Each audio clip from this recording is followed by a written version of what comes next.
Aujourd'hui dans Mythbusters, Je suis si moche que ça? Adam et Jamie jouent les sosies terribles. Un masque intégral Que la fête commence! peut-il permettre de voler l'identité d'une personne comme dans Mission Impossible? C'est bizarre. Pendant ce temps, Carrie, Tori et Grant s'attaquent à deux mythes balistiques. Tu tentes ta chance? Mec, Peut-on déplacer un revolver à terre en lui tirant dessus? Puis, une balle hollywoodienne peut-elle vraiment pousser un tourniquet Fais-moi plaisir. et le faire tourner? C'est le tourniquet infernal. Qui sont les Mythbusters? Adam Savage Gros boum. et Jamie Hyneman. donne-moi tes bonbons. À eux deux, ils ont plus de 30 ans d'expérience dans le domaine des effets spéciaux. À leur côté, Grant Imahara, Il y a un risque de décapitation. Carrie Byron C'est l'heure de la douche. et Tori Bellucci. Vous allez fuir ma cervelle. Ils ne se contentent pas de recenser les mythes, ils les mettent à l'épreuve.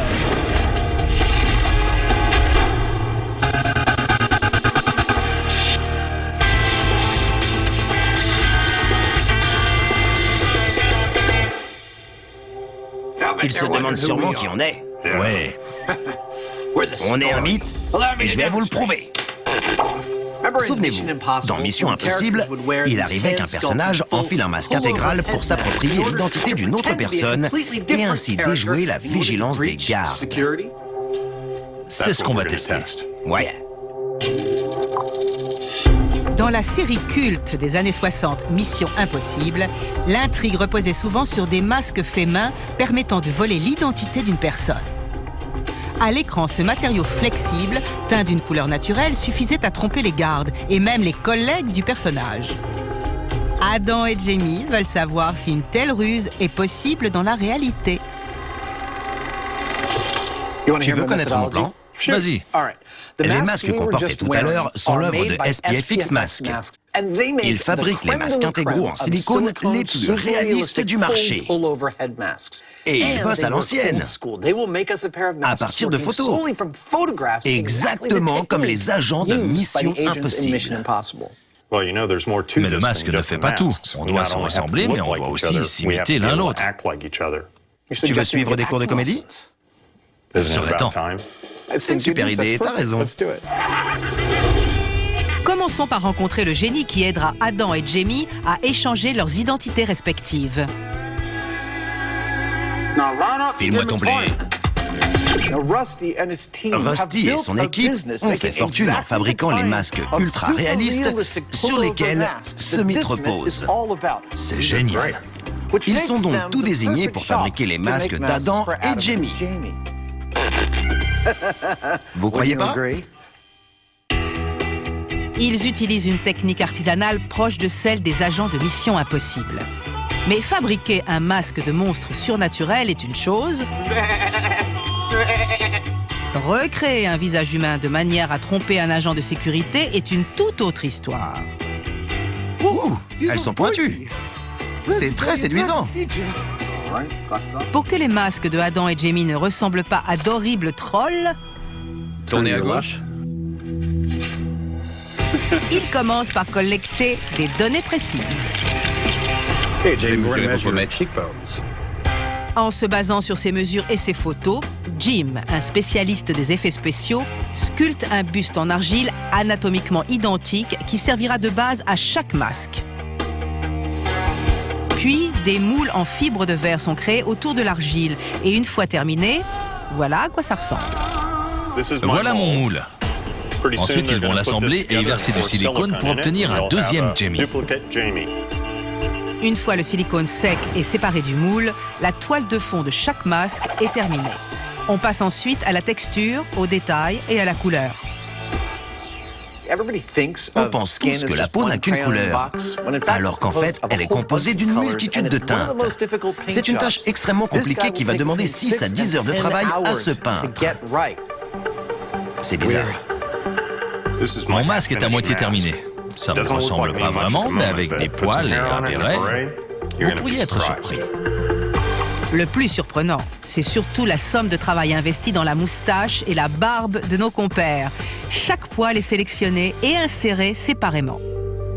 Ce sont de vrais cheveux humains et ils sont plantés un à un dans le silicone. Ça prend un temps considérable. Il faut 3 jours rien que pour le devant, la barbe et les sourcils. Et 1 semaine pour la tête entière. Vous allez me raser? Super. Pendant qu'on termine les masques de Adam et Jamie, les vrais Adam et Jamie retournent à l'atelier pour apprendre à s'imiter l'un l'autre, avec l'aide d'une véritable légende. Notre prof de théâtre s'appelle Terry McGovern. Il est acteur depuis 40 ans et il enseigne depuis 15 ans. Les amateurs de cinéma auront reconnu le professeur d'American Graffiti. Il a aussi fait la voix du Sand Trooper de la Garde des Étoiles qui dit « Ce ne sont pas ces bruits de là que nous recherchons ». Aujourd'hui, il va nous enseigner l'art de l'imitation. Terry va apprendre à Adam et Jamie comment imiter la voix et le langage corporel de l'autre. D'abord, je vais commencer par observer leur comportement. On va marcher et discuter, et j'observerai leurs gestes, le ton et la hauteur de leur voix. Je veux les voir s'animer, s'enthousiasmer, m'expliquer ce qu'ils aiment et ce qu'ils détestent. Avec Adam, aussitôt dit, aussitôt fait. C'était plus facile que je croyais. Mais Jamie n'est pas un client facile. Comment sait-on que vous êtes en colère? Ça se voit pas. Vous êtes en colère contre moi? Non. D'accord, c'était pour savoir.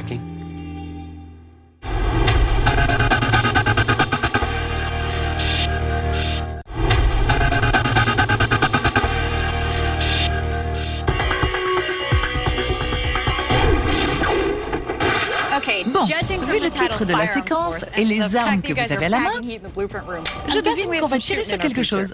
Oui. Et pas qu'un peu. On va tester 2 mythes sur le pouvoir des balles. Quoi? Tuer des méchants? Non. Ce dont on parle, c'est de déplacer un objet en lui tirant dessus. Comme quoi? Le premier mythe est un classique. 2 hommes s'affrontent en duel. L'un d'eux perd son arme, veut la ramasser, et l'autre la pousse hors de portée en tirant dessus. Une balle a assez de force pour ça? Voilà la question. Le deuxième mythe est tiré du film Shoot 'em Up, où Clive Owen fait pivoter un tourniquet en lui tirant dessus. On commence par celui-là. J'ai toujours voulu savoir si c'était vrai. Dans cette scène, notre héros contrecarre les plans d'un sniper en tirant sur un tourniquet. La force de la balle suffit à faire pivoter sa cible. Cette scène est-elle réaliste ou le cinéma hollywoodien nous fait-il encore tourner en bourrique?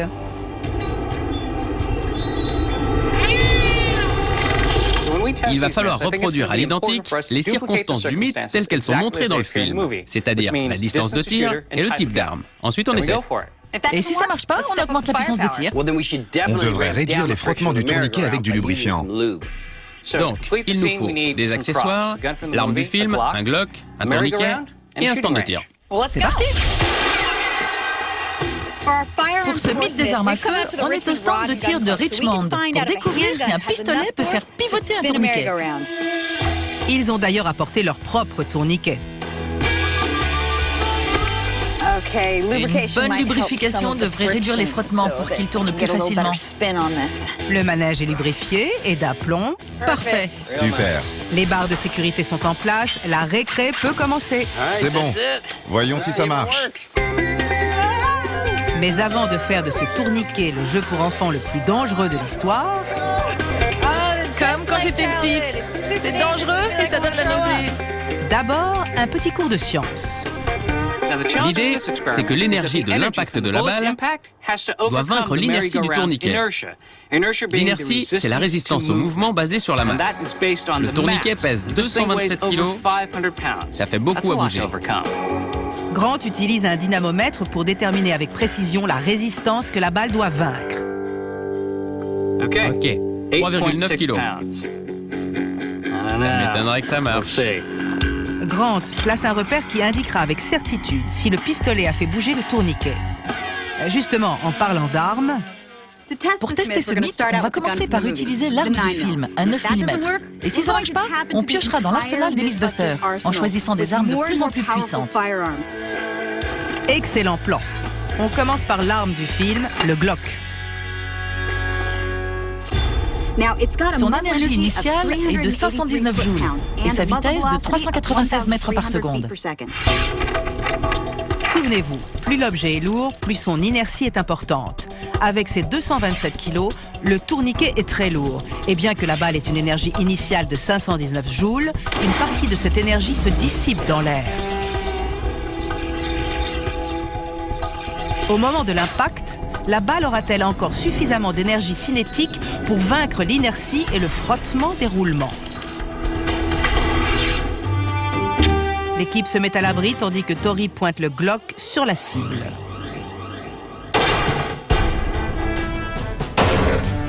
Il devrait pas tourner, là? En plein dans le mille. Ouais. Je l'ai touché. Mais il bouge pas du tout. Contrairement à ce qui se passe dans le film, le Glock n'est pas suffisamment puissant. On change d'arme. Voici un Smith & Wesson 44 Magnum avec une énergie initiale de 1491 joules, soit plus de 2 fois celle du Glock. J'ai qu'une seule question. Tu tentes ta chance, mec? Les 972 joules d'énergie supplémentaire suffiront-ils à faire tourner le manège? Vas-y, Grant. Fais-moi plaisir.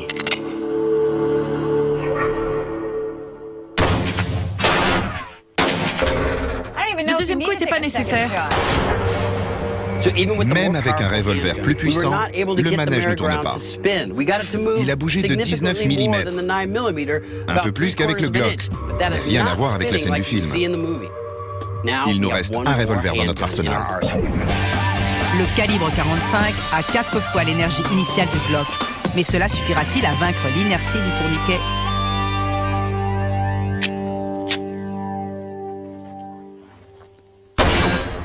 Joli coup. Il tourne pas, recommence.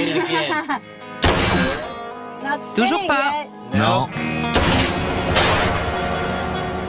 Il semblerait que faire tourner ce manège soit loin d'être un jeu d'enfant. Comme dans le film, on a commencé les tests avec des armes de poing. On a essayé un 9 mm, un calibre 45 et un 44 Magnum. Jusqu'ici, aucun n'a réussi à faire tourner le manège. Et certainement pas comme dans le film. Mais on va pas baisser les bras maintenant. On a encore tout un arsenal.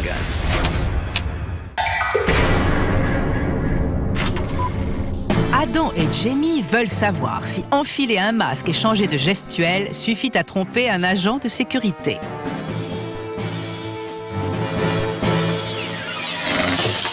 Leurs visages ont été immortalisés et dupliqués en silicone, mais ce déguisement ne sera pas suffisant. Très statique. D'où les cours de théâtre. Cérébral. Première leçon, comment être Jamie? Les gestes. Il touche souvent sa moustache et sa barbe. Maintenant la voix. Très monotone, très grave, très autoritaire. Je suis content. C'est vraiment génial. Je collectionnais les moisissures et les spores. C'est pas mal. C'est fini. Mais quand il s'agit d'associer la voix, Bien. les gestes et la posture pour faire une imitation crédible, Il se tient de manière à ne pas pouvoir être renversé. l'affaire se complique. Mais après quelques heures de travail intensif avec notre comédien professionnel, Il utilise des gestes vocaux, c'est-à-dire des sons au lieu des mots. D'accord. Jamie émerge doucement mais sûrement. J'essaie juste d'en placer une. C'est pas mal. Adam le tient presque.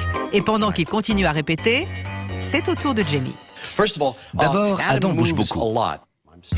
Jamie a du pain sur la planche pour réussir à imiter la personnalité bavarde et très expressive de Adam. Tu sais quoi? J'en ai marre. Sa réserve naturelle et son embarras rendent le processus très difficile.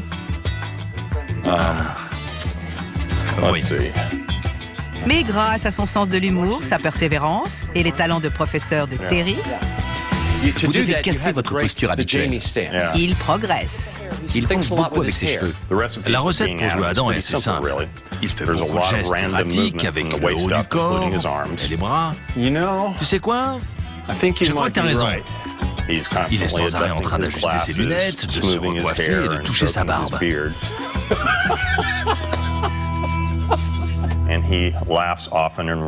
Il rit souvent et se couvre la bouche avec sa main.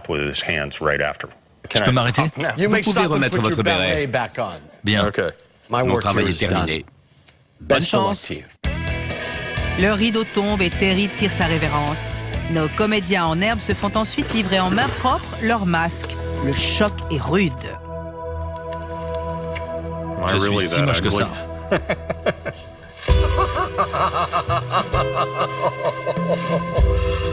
C'est pas vrai. Moche, bon d'accord, mais ce n'est pas une spéciale Halloween. Le réalisme doit permettre de tromper les gars.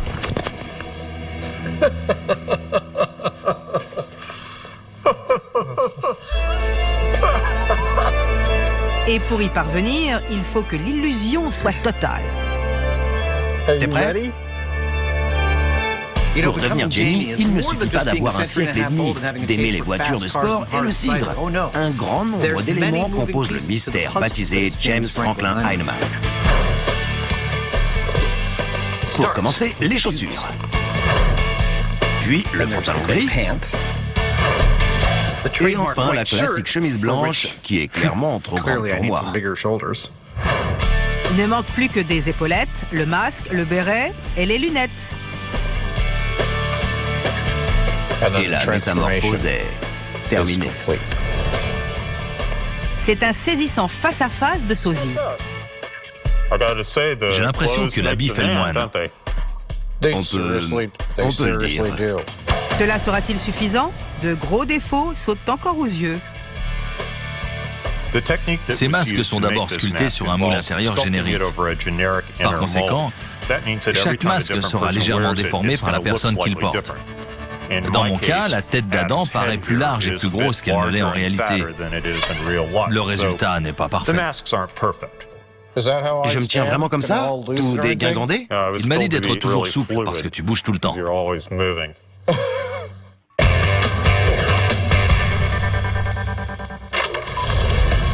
Jusqu'ici, les armes de poing ont échoué dans leur mission. On va donc sortir l'artillerie lourde. J'ai là un bon vieux fusil de chasse calibre 12. Et je vais tirer une Brenneck. Elle a une énergie initiale de 3400 joules, soit beaucoup plus que nos armes précédentes. Les Brenneck sont aussi plus lourdes que les balles de revolver. Espérons que cette masse et cette énergie supplémentaire fassent tourner le manège.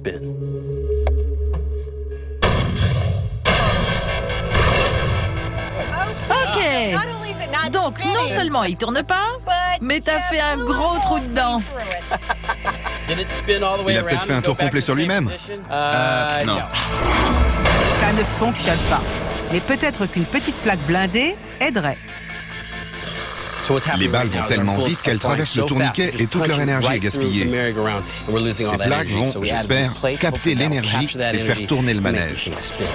En renforçant le tourniquet, une plus grande quantité d'énergie cinétique sera absorbée à l'impact. Mais est-ce que ça le fera tourner? Ok, fusil de chasse calibre 12 et tourniquet renforcé. Hé, il a un peu bougé. La plaque absorbe une plus grande quantité d'énergie. Ouais, continue. Super. Et résiste aux assauts de Tori. Mais le mythe porte sur un seul coup de feu et une seule balle ne fait bouger le tourniquet que de 4 cm. Il est temps de sortir l'artillerie encore plus lourde. Voici un AR-50. Ces munitions de calibre 50 ont une énergie initiale de 17 600 joules et voyagent à 884 mètres par seconde. Elles sont environ 30 fois plus puissantes que l'arme du film. Si avec ça le manège ne tourne pas, c'est que c'est impossible.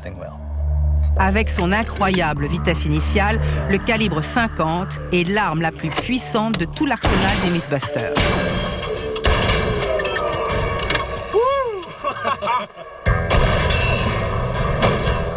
L'impact a séparé les plaques, mais le manège ne tourne toujours pas. Il a bougé de 20 cm avec un seul tir. Oui, mais on a un calibre 50 et un tourniquet renforcé. 20 cm, c'est loin d'être impressionnant. Ah, ok, ce mythe est bidon.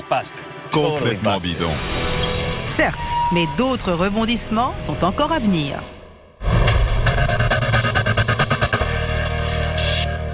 Bon, ils sont finis et ils sont très ressemblants.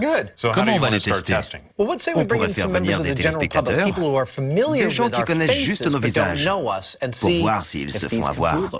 D'accord, mais avant de commencer, j'aimerais voir si ces masques peuvent tromper ma chienne. J'adore cette idée. Parle. La chienne de Jamie, Zero, est un chien de thérapie certifié. Elle connaît des tonnes d'ordres. Top là. L'autre main? Ils aiment bien jouer avec elle à... Allez, Zero, cherche Jamie, cherche Jamie. Et là, elle court vers lui. Bonne fille. C'est notre référence. On dirait bien. On va s'habiller? Ça marche. Nos deux compères enfilent leur masque et retournent à l'atelier pour le véritable test. Zero va-t-elle courir vers Jamie ou le faux Jamie? Il est où, Jamie? Va le chercher. Cherche Jamie. Cherche Jamie. Bonne fille. Qui l'eût cru? Zero, la chienne surentraînée, s'est fait avoir. Elle est paumée. N'oublions pas que l'odeur de Jamie se trouve partout dans l'atelier. Et dans ces conditions, Zero ne peut se fier qu'à sa vue. Les masques et les vêtements sont donc capables de tromper le chien, ce qui rend Jamie extatique. Je suis la joie personnifiée. Reste à savoir maintenant si ça fonctionnera aussi sur le meilleur ami du chien. Pour simuler un garde surveillant l'entrée d'un immeuble, nos volontaires, qui ne connaissent Adam et Jamie qu'à travers la télé, auront pour mission de pointer un laser sur une cible. On va s'éclater. Mais en réalité, c'est leur sens de l'observation qui sera testé. Nos Mythbusters masqués placés dans le champ de vision périphérique des volontaires réussiront-ils ce test? Voilà comment ça va se passer. Les candidats démarreront dans cette pièce avec Doll, le responsable d'atelier, qui leur donnera un laser. Ensuite, ils se placeront sur cette ligne à 30 mètres de la cible et au signal, ils pointeront le laser vers elle. Puis ils arrêteront et ils avanceront jusqu'à la ligne suivante. À 20 mètres, ils pointeront à nouveau le laser. Et ainsi de suite. Et ainsi de suite. Jusqu'à leur dernier arrêt. Ils pointeront le laser une dernière fois, puis ils se tourneront et verront Jamie déguisé en moi. J'observerai les tests, caché derrière ce rideau. C'est parti. Jamie entre dans la peau du personnage Que la fête commence. et prend position. La première fan impatiente fait son entrée, reçoit ses instructions et avance vers la zone de test. Voilà le premier sujet. Ok, c'est parti. Elle voit Jamie. Elle a l'air troublée. Suivant. Elle a l'air méfiante, mais elle dit rien. Suite à ce bref moment de confusion, notre volontaire continue le test sans rien laisser paraître, en jetant un coup d'œil de temps en temps vers le faux Adam. Stop. Merci. Mais comme Adam le soupçonnait, elle les avait démasqués dès le début. À quel moment du test vous avez compris qu'il y avait quelque chose de louche? Dès le début. C'est vrai? Ouais. Le sujet numéro 2 découvre le poteau rose tout aussi vite. Bonjour. Salut. Il se doute de quelque chose. Même si les fans ont l'air concentrés sur le faux test, Merci. Merci. Merci beaucoup. Bonjour. Jamie ne parvient pas à les duper. C'est parti. La troisième candidate confirme cette conclusion et leur explique même pourquoi. Quand vous avez dit c'est parti, ça sonnait bizarre. Ma voix. Oui. Malgré les cours de théâtre, Jamie parle toujours comme Jamie. C'est parti. Et dès qu'il ouvre sa bouche siliconée, le doute n'est plus permis. Adam sera-t-il capable de faire mieux? Ça serait possible de ranger ce souk. Adam est confiant. Il imite très souvent Jamie, mais son imitation est-elle aussi bonne qu'il le pense? Ébouillez-les. Bonjour. Les trois candidats suivants effectuent le parcours. C'est parti. Il est concentré sur la cible. Mais comme avant, ils ne laissent rien paraître de leurs doutes. Suivant. jusqu'à ce que le vrai Jamie leur pose directement la question. Comment l'avez-vous su? La voix est différente. Stop. Il n'y a pas de doute, c'est la voix qui les trahit. Pour explorer ce mythe à fond, ils vont donc éliminer la variable fautive. Génial.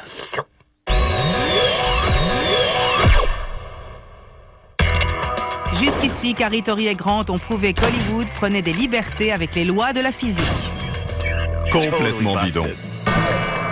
Mais avant de retourner sur le tourniquet pour reproduire les résultats du film, l'équipe s'attaque à un grand classique des westerns, le bon, la brute et la bête. Dans les films, un as de la gâchette parvient nonchalamment à éloigner l'arme de son adversaire en tirant dessus. Mais peut-on vraiment réussir un tel exploit? Ou est-ce encore un tour de magie hollywoodien? Avant de dégainer, il va d'abord falloir faire quelques petits travaux. Nous revoilà au stand de tir pour voir si on peut tirer sur une arme et la mettre hors de portée du méchant. On va essayer sur 3 surfaces différentes. Une route en terre, comme dans les westerns, une surface goudronnée, comme dans une ville moderne, et enfin un sol carrelé, comme dans un bâtiment public. Ce que nous allons faire, on va poser l'arme au sol et tirer dessus pour voir si on arrive à la déplacer. Mais avant de lancer l'assaut, Grant veut vérifier le frottement généré par les 3 surfaces. Je vais mesurer la force nécessaire pour bouger l'arme sur les 3 surfaces. Pour la terre, 698 grammes. Ok, l'asphalte, 662 grammes. Carrelage, 226 grammes. Comme on pouvait s'y attendre, le carrelage est la surface offrant le moins de résistance et c'est par là que l'équipe va commencer.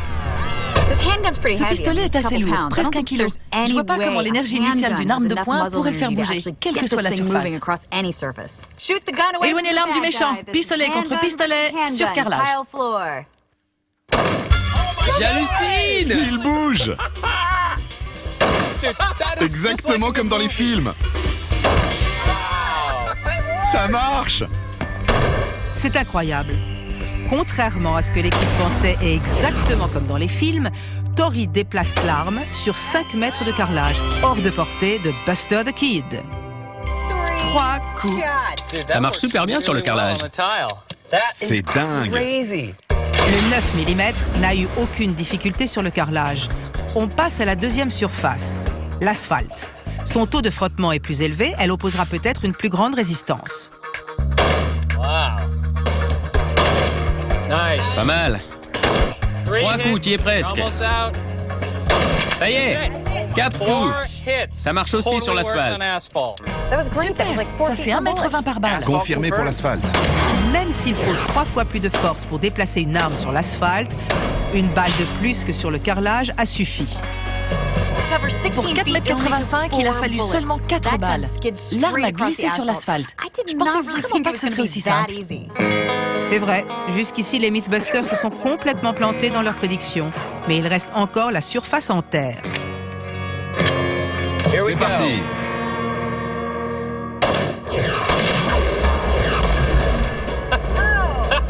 Il bouge!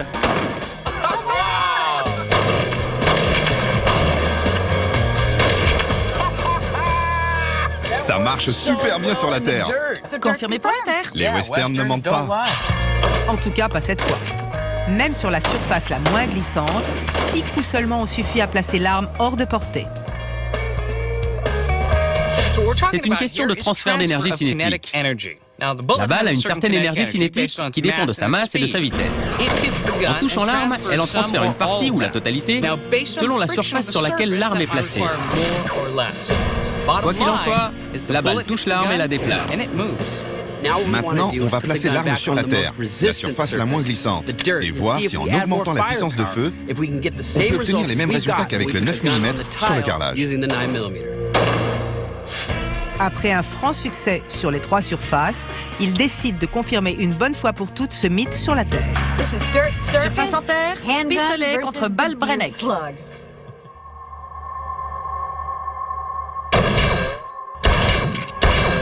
Ouais! Voilà ce qu'on appelle tirer dans le mille. Un seul coup a suffi à projeter l'arme sur 5 mètres. C'est mieux que le 9 mm sur le carrelage.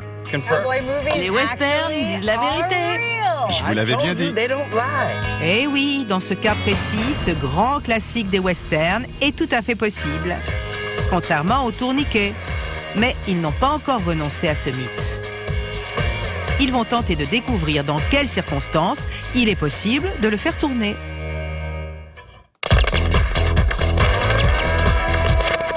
Allez! Dans le mythe Mission Impossible, on ne peut apparemment jamais tromper personne. C'est la voix qui n'allait pas. Ils ont tous trouvé à cause de la voix. Suivant. On va donc éliminer le facteur voix dans les 3 prochains tests. Parce qu'en fait, Jamie parle comme ça, mais personne ne le sait. Les prochains candidats auront donc droit au silence radio. Elle a un visage très expressif. Voyons si on peut deviner ce qu'elle pense. Tout comme précédemment, le faux Jamie restera près de la cible, faisant semblant de noter les résultats du faux test au laser. C'est parti. Ce sera Ben, le caméraman, qui donnera les instructions. Stop. Jusqu'ici, ça va.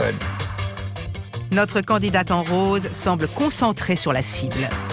Avancez jusqu'à la ligne. Elle ne s'est rendue compte de rien. À présent, le faux Jamie est dans son champ de vision. Elle ne peut pas le rater. En tant que garde de ce bâtiment, la candidate devinera-t-elle que cet intrus masqué n'est pas celui qu'il prétend être?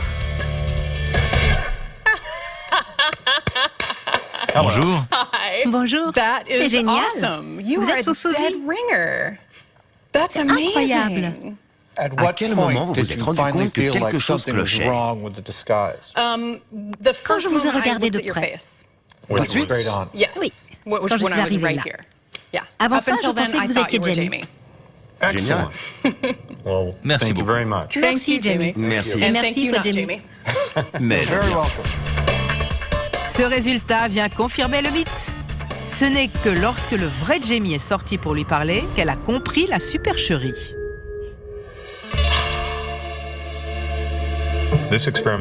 L'expérience se déroule exactement comme prévu. Tous les candidats se concentrent sur le laser et la cible. Ils nous voient forcément puisqu'on est juste là, mais ils ne nous regardent pas directement. Ils font tout le parcours jusqu'à nous et ils ne devinent le piège que quand ils se tournent vers nous à la fin. Pendant tout le test, vous avez cru que c'était moi. Eh oui. ça a marché. Je suis d'accord. C'est un sans faute. Les résultats sont sans appel. Il ne reste plus qu'à vérifier si ça fonctionne aussi avec le masque de Adam. Quand avez-vous remarqué quelque chose? Quand je lui ai serré la main à la fin, c'était bizarre. Super. À présent, Adam et Jamie comptent réaliser un test beaucoup plus difficile. Si on reste silencieux, les masques s'avèrent très convaincants. Du moins, jusqu'à ce que la personne se retrouve nez à nez avec l'imposteur. Ça, c'est avec nos fans, des gens qui nous connaissent sans vraiment nous connaître. Que se passerait-il si on faisait la même chose avec une personne qu'on côtoie tous les jours?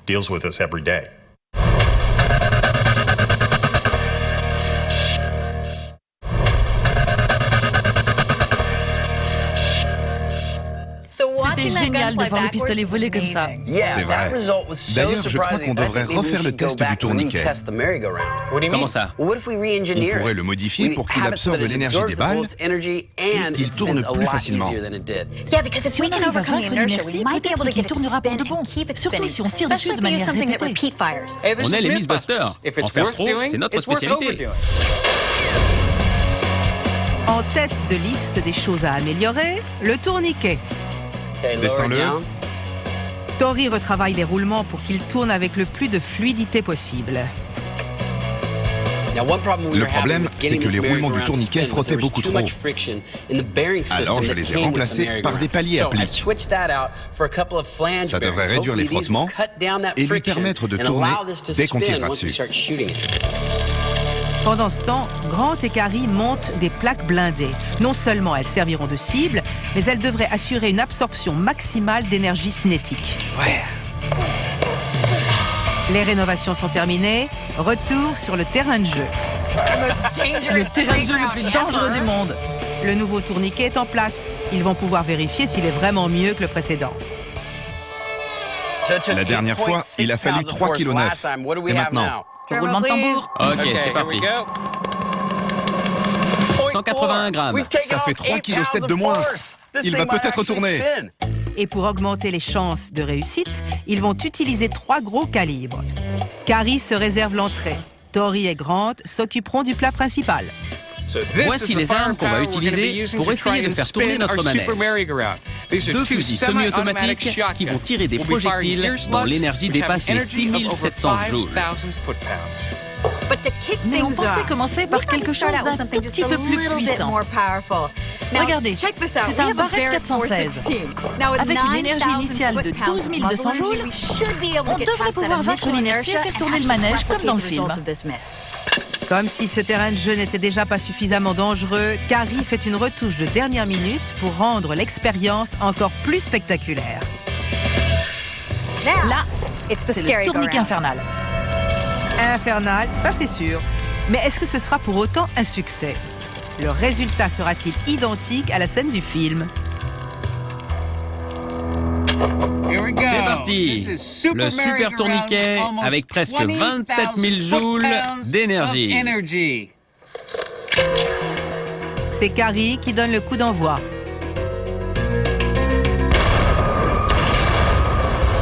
Comme on pouvait s'y attendre, les 12 200 joules d'énergie parviennent à vaincre l'inertie du tourniquet. Grant et Tori arrivent en renfort. Et leur tir régulier continue de faire tourner le manège.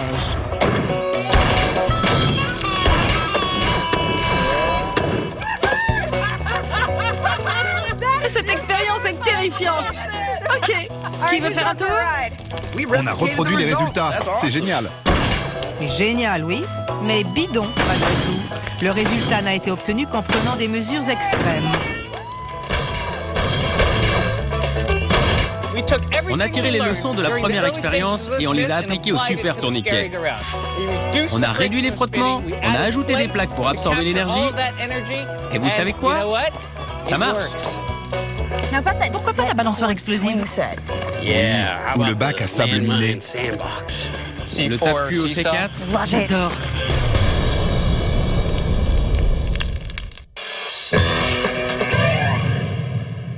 Les résultats étaient mitigés. Oui. Quand on parlait, les gens devinaient tout de suite la supercherie. Mais si on se taisait, ils se faisaient avoir jusqu'à ce qu'ils soient nez à nez avec nous. Et maintenant? On devrait les tester sur des gens qui nous connaissent vraiment bien. C'est le moment d'appeler Carrie et Grant. Faisons-les venir pour un test d'observation. Tu te déguises en moi, mais à chaque apparition, on change un détail vestimentaire. Peut-être que ça les distraira assez pour qu'ils ne remarquent rien. Super idée. Voilà comment ça va se passer. Grant et Carrie pensent qu'ils vont devoir trouver des différences à plusieurs distances. 30 mètres, 20 mètres, 15 mètres, 10 mètres et 1 mètre et demi. À chaque fois, au lever de rideau, je serai sur ce podium tournant, déguisé en Jamie. Et j'aurai changé un détail sur ma tenue. Baissez le rideau. On est prêt? Carrie fait son entrée, un peu trop sûre d'elle. Je devrais pouvoir trouver les différences. Je connais bien Jamie. Ok, levez le rideau. À 30 mètres, sans aucune modification dans la tenue, C'est vachement loin. Carrie ne remarque rien d'anormal, mais à 20 mètres, elle mord à l'hameçon. Évidemment, c'est la ceinture orange. Quelle extravagance. C'est la première fois que je vois Jamie porter une autre couleur. Mais avant d'avancer jusqu'à la ligne des 15 mètres, une idée lui traverse l'esprit et la fait hésiter. Ce serait pas une statue de cire de Jamie? Ok, Carrie a compris que quelque chose clochait. Facile, les chaussures. Mais elle s'en tient aux détails vestimentaires. Un mouchoir bleu dans la poche. Ce n'est qu'à 1,50 m qu'elle développe sa pensée. C'est pas Jamie. C'est une prothèse ou quelque chose. Même là, elle met un peu de temps avant de se décider. C'est pas un détail, c'est l'ensemble qui est différent. Je l'ai pas vu à 30 mètres. J'ai cru le voir avant, mais j'ai douté. Mais là, à moins qu'il fasse une allergie à quelque chose, il y a un truc qui cloche.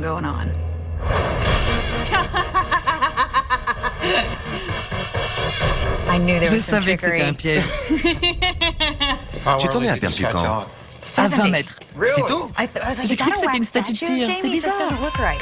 Je trouve ce masque terrifiant. Ça me file la chair de poule de tenir la peau de Jamie comme ça. C'était vraiment super bizarre. Bizarre, mais très intéressant. Malgré la diversion créée par les changements vestimentaires, Carrie a vu de très loin que quelque chose n'allait pas. Elle connaît Jamie depuis 8 ans et elle n'a été sûre d'elle qu'à 1,50 m de lui. Grant sera-t-il plus catégorique? En ce qui me concerne, ce sera rapide ou face, si Grant. Je veux dire, j'en ai aucune idée. D'accord. Je ne sais pas du tout si Grant va remarquer que c'est pas moi sur le podium. Je connais Jamie depuis à peu près 12 ans. Et je sais très bien à quoi il ressemble, parce qu'il porte toujours exactement la même chose. D'ici, on dirait le Jamie que je connais. Depuis que je le connais, il a toujours porté la moustache et le béret.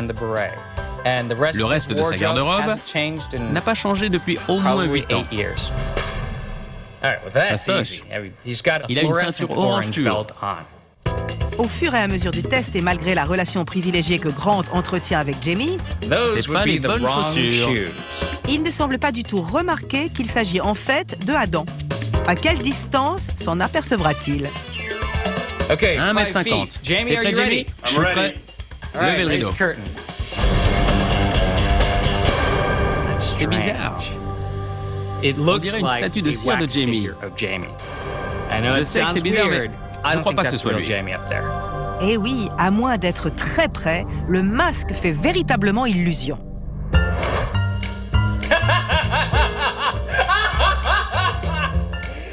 Toi!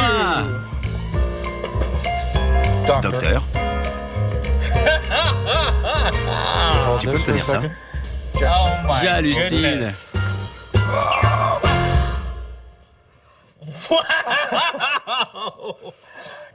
Je suis hyper gêné. Ça fait plus de 10 ans que je connais Jamie, et c'est seulement à 1,50 m que j'ai remarqué que ça, c'était pas lui. Donc c'était toi. Tout du long? Depuis le début. Mais la ressemblance est incroyable. J'ai bossé dans les effets spéciaux pendant des années. Et pourtant, ça me fait flipper.